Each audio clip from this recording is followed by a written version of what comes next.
just be blunt about the politics here.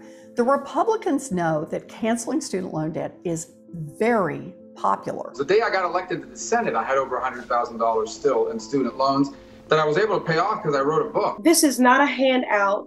It is a hand up. This is a bigger fight that is going to heat up as we get closer to an election. 20 million people woke up this morning and for the first time in their adult lives, they don't have any student loan debt. And another 23 million people woke up and knew that their student loan debt burden was lighter than it used to be. I think the Biden administration made clear this week that this $10,000 or $20,000 of student debt relief for tens of millions of people is a one-time deal. I think there are a lot of very happy progressives this week. President Biden is finally making good on their request, their demand that he cancel student loan debt. And then on the other hand, you have Republicans who are nearly uniformly opposed to the idea of canceling any amount of debt. I just thought it was monumentally unfair. It's inherently unfair. It's arbitrarily picking a group of individuals and we're going to arbitrarily just cancel their debt. Unfair to people who didn't go to college because they didn't think they could afford it.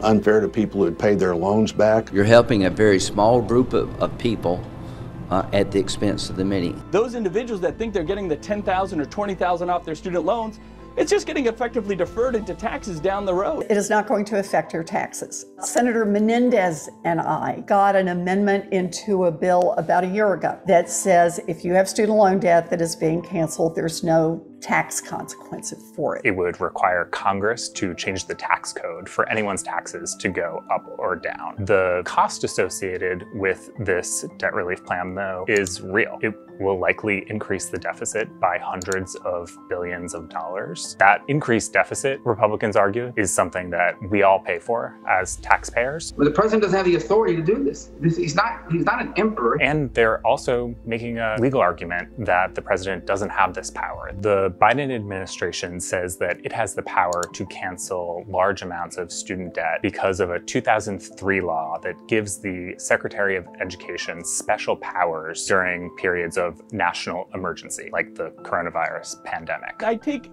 kind of exception with individuals, especially out of Washington, saying this is a student loan crisis.